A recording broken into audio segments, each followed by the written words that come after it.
Fish. Go home and Google Operation Fish. You'll be interested to see that. 1971, we broke the gold standard. That's a default. That we reneged on the deal. 2001, Argentina confiscated the 401ks in Argentina. It happens all the time. It doesn't typically happen here because for the last 60, 70 years we've been the world hegemon and we've been the quote-unquote bastion of capitalism, and that's not supposed to happen in a free market. But if you have any sense of history, if you go back through history, this happens all the time. It's a frog in the pot thing in the U.S. So is the sheriff's sign that it's going to happen is a major official saying, no, it's not going to happen? Yeah, right, exactly. Yeah. Yeah, no, exactly. Yeah, I that's mean, probably true. Is there a better way of knowing a few days earlier? There's nothing's true until it's officially denounced or something. Right. Yeah. What's the worst thing that could happen if the U.S. defaults on their bonds? Because, The money just becomes worthless.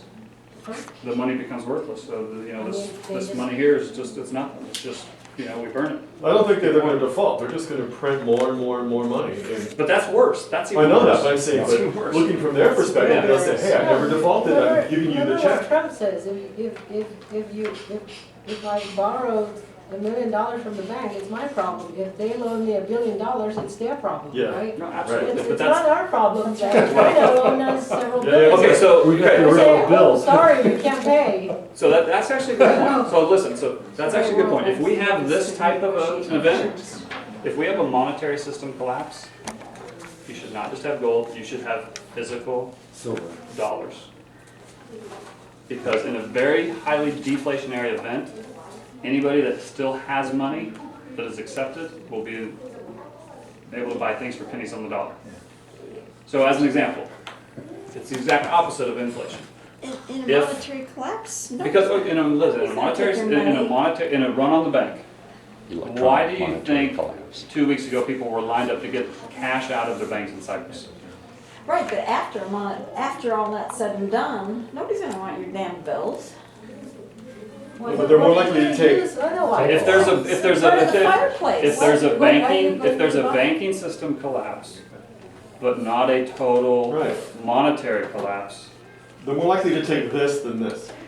Yeah. That's right, Yes, no, I agree. that's what I'm saying. But In but the a short- real in the monetary sh- collapse. Yeah, I mean, they'll take that In even like more. Germany, right? Wasn't it better to have hard items though? Like they But that's not a banking system collapse. That's hyperinflation. These are polar opposites. Polar opposites and a banking system collapse are total opposites. Ah, You're right, that's Okay. yeah. If you have a run on the bank, Right. everybody scrambles to the bank to get their cash because the cash is still accepted other places.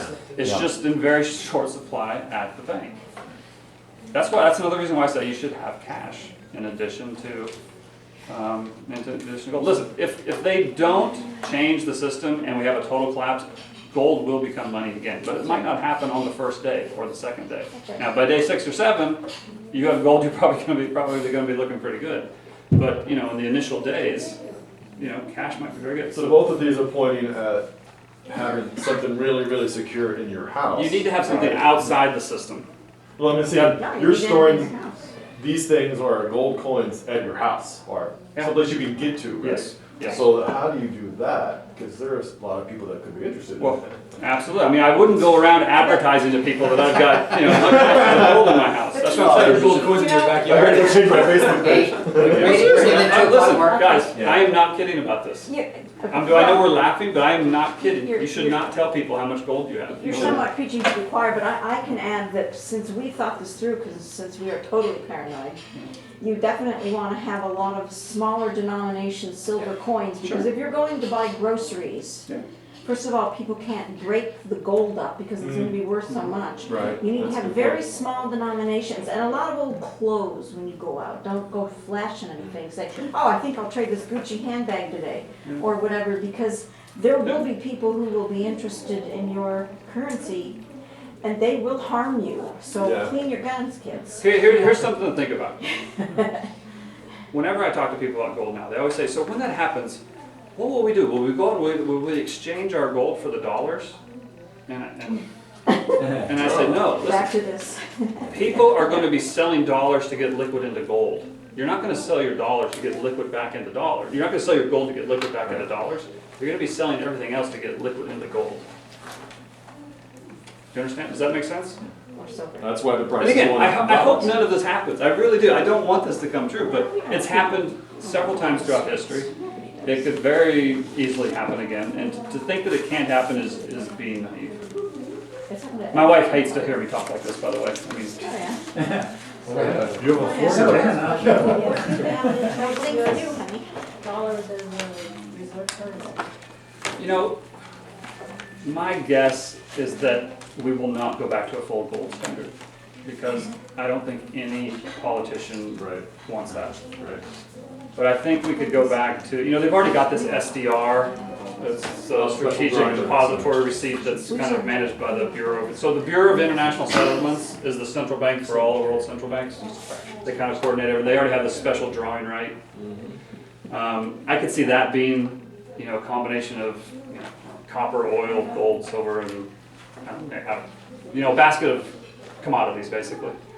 But the interesting thing about gold, the reason that gold, I believe, will be included, one is because it always has been. And if the governments may not be able to do this themselves, the market may force their hand. If the market forces their hand, gold will be the currency. But the other reason I think gold will be involved is everything we've been talking about right now is how to balance the central banks and the banks' balance sheets. So if you think of a balance sheet, on this side you've got a bunch of assets, okay? Over here you've got liabilities, and over here you've got equity. The problem is the assets that the banks have are loans. The loans are no good, okay? So when those disappear, they've got to figure out a way to fill that space, right? Well, here's the interesting thing. Almost every central bank already has another asset on their balance sheet. It's called gold. All they have to do is increase the price of that, it expands, and it fills that gap. It would be the easiest way to balance the budget and to balance the balance sheets if they repriced gold tonight at $15,000, this thing may all be over. So I'm how not could kidding. they I'm not do kidding. that in a free market? But it's not a free market. Well, yeah, I know, but I mean, how would they do that? I mean, there's a When- They would come out and they would say, in order to stem the credit crisis throughout the world, we've decided to back our fiat currencies with gold. And as such, we are going to bid for all the gold out there. We're going to set the bid rate at a level high enough that we think people will turn in probably all of the gold. 15,000. And so then they turn it in. And then what they could do is they could do a double, right? They could bid for it at 15 grand, get everybody turned in, and then revalue it at 50,000. I mean, Well, that's basically what Roosevelt did. that's exactly what Roosevelt did. Exactly. So if I was in, that's what I would do. I would bid it at like 15,000, get a lot of people to turn it in, and once everybody turned it in, I'd revalue it at 30,000 or 25,000 and get an extra. Because you got to kind of think like them, right? I mean, Exactly.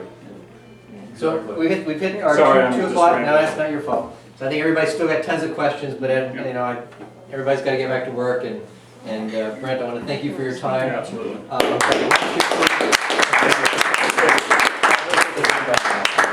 So I've got my card in there. I think there was a Baker Avenue card, but I've also got a bunch of Santiago Capital cards if anybody wants them. So are you at Baker Capital or Santiago? I'm with both. So Oh. Baker is diversified wealth management. Santiago is just gold. It's basically a gold focused hedge fund.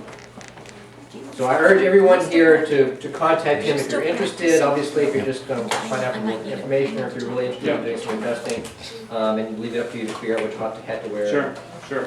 I mean, I think you guys can probably tell I'm pretty passionate about this, and I've gotten passionate about it. One, I just find it very fascinating. I love history, so I love trying to put this puzzle together. But I'm passionate about it because it's very important. I mean, it's going to change everything, and it'd be very nice to. But I had more fun when. Well, I'm not gonna say I had more fun, but I had a lot of fun when I was at Credit Suisse. I didn't have to work that hard, make great money, and just pretend that everything was okay. But it's not. It's not okay. And the people that prepare ahead of time aren't going to panic when it happens. If you think you're going to be able to figure this out once the tornado hits or once the earthquake hits, I think you're sadly mistaken. So think about it ahead of time and So maybe, prepare. Ed, you should darken your page on Meetup so that everyone doesn't know who we are. Yeah. Have you ever heard of a book called Why Markets Crash by Didier Sornet? I haven't, no, but I'll. Fascinating because this guy Didier, D-I-D-I-E-R, he was a metallurgist and a geophysicist by trade, and he was building simulation models of how solid substances break. And the way they work is, you know, you have an I-beam, you put more and more load on it, and it doesn't bend much, and all of a sudden it just snaps, right? And he realized that the waveforms were very similar to Elliot? stock market crashes. Okay, Because yeah, like you were describing earlier with this gold, right? Yeah. There's a cascading effect. Yeah. Cycle of the moon, we're about to have. And so he started just digging more and more into it. It's Yeah. a pretty interesting book. I'm not done with it, but yeah, it's a guy who's outside that yeah. financial mindset, right? He's Yeah. just like, man, there's a physical phenomenon that. So one thing I recommend is everybody on the meetup, if some, like books that you recommend or anything that you think is interesting and relevant to the talk, post it on there in the discussion area, so everybody can see that. And you know, if you can get the link to Amazon, they'd be even better. So you give everybody access to this information. Sure. Yeah, and like I said, I've got several other presentations. They're audio visual. They're all about 7 to 10 minutes long. I try to make them a little bit entertaining so they're not so dire. But if you're interested, you know, shoot me an email. I'm happy to. And my email, if you don't want to send me to Baker Avenue, Brent at Santiago Capital. That's on the other card. It's on the other card. Either one gets to me. I'll probably respond to you from Santiago Capital just to try to keep the two separate. But to the extent you want to talk about Baker Avenue too, I'd love to talk about that as well. We think we're a little different. We kind of do everything kind of unconventional, and we think we can help you. So. Thank you. And obviously, I'd like feedback on the meeting, how it went. Obviously, we didn't quite keep the schedule I expected. We got mixing the discussion with the questions and answers, but maybe that's just the way it needs to work. So. Closer than most meetings I've. Right? Yeah, it's pretty good. Yeah. I did want to talk about Bitcoin a little bit. If you Oh, yes, want to yes. talk about Bitcoin. People don't know around. Have you used it by any chance? You know, I had a few when it first came out, Yeah. and I didn't really think much of. I mean, I had it, and I had coins, and I don't know where I put them. So they're worth something now. Yeah. That's the problem with it, like. I left them on another computer, I guess. Anybody need a Santiago card? But I was just, I guess, I mean, my concern was like as like the market continues to grow. Yeah. Like if I start a business and say, you know, I borrow these 4 pennies to fund it, and right now the service that I'm selling, I can sell for 1 penny. As more and more people come into the market, my same service is going to be maybe worth a quarter of a penny because there's more and more people. There's only so many Bitcoins to go around, but there's more people who want them, right? So suddenly this service that I used to, when I set my original business plan up, I based it on the calculation that I could sell my service for a penny, but now I can only sell it for a quarter of a penny. I still owe these 4 pennies, but I'm only making a quarter of a penny. But why can you only sell it for a quarter of a penny? Because supply and demand, there's only so many Bitcoins. Yeah. More people go on them, each Bitcoin buys you more, Right. right? So, So- inflation thing. So you got the deflationary thing going on because of the number of I know what you're saying. Like in a deflationary environment, you don't want to owe debt. In an inflationary event, you want to. But I'm trying to think why. yeah. So my concern is like as a So store of the number value, that's Bitcoins is one thing, fixed. Yeah. but using it as like an actual currency or for day-to-day transactions. The thing is, I think you're basing that on dollars, though. You're basing Yeah. Bitcoins on dollars, not on Bitcoins Yeah. to But- Bitcoin. No, he's Well, relating Bitcoins to services. To services. So like today, if you go on Bitcoin, there's not too many people using it. So maybe you can get some guy to make you a website for an hour with 1 Bitcoin, Right. right? As more and more people get Bitcoins, that 1 Bitcoin maybe buys you 10 hours worth of work for the same service. But then what can you use with that Bitcoin to buy? That's true, but I'm saying that the whole If idea you're a of debtor, Well, let's you say, owe okay, the- so here's the same thing. Do it with dollars, right? yeah. Somebody loans me $20, and then I go out and, you know, I have to pay them back, or I buy a computer or whatever, and I Yeah. write code for somebody else. And then if the price of that goes up, right, the value of that $20 goes up, well, the services that I'm gonna have to pay is also gonna be, you know, that I charge will also. Yeah, so what I'm trying to say is though, to start that business in the first place, Yeah. you had to borrow money. You Right, still owe the same amount of money. Or you still owe the same number of bitcoins, but those bitcoins Right. now are worth more. so you're losing opportunity costs, in other words, what you're saying. Yes, and I'm saying, how do you run an economic system on That's something actually the same complaint people made against gold. You Yeah, get so there's this, just do this shot. I'm not saying there's no value in it, I'm just saying that, like, how do you run a day-to-day monetary system Well, in a situation where there's no incentive for you to borrow money to start a business or anything like that? I think the thing about Bitcoin and maybe also gold is there's a limited supply. Right, it's exactly, by design, Bitcoin, and that's the There's complaint. only we make X is number gold. of, yeah, so, and as Bitcoins, as I understand them too, because I've just bought some myself, is that there are limited amounts of Bitcoins that are coming into the market. And the way they come into the market is that people mine them. But to mine them, more people, as more and more transactions come across, the algorithm gets harder and harder for you in order to do it. So as more and more people do these transactions, it becomes harder and harder for people to get Bitcoins. So yeah, for right now, then you see that the dollar value, I think it was, But the it crashed service- down to but the 90 and then it service- come back The up to service about value would $20. also kind of go up, I would think. Yeah, I think it would have to. I don't know, it's, right now, people are still tying their service to dollars, so they're Yeah. saying, well, one Bitcoin gets you this many dollars. And Right. So I don't know how that's gonna work out, I'm but gonna say, I think it is kind of a paradigm jump, But- so but- it's kind of risky for you to be the Well, person but who owns it. in a hard currency system, like, the price is the interest rate. If there's a big demand for money, if there's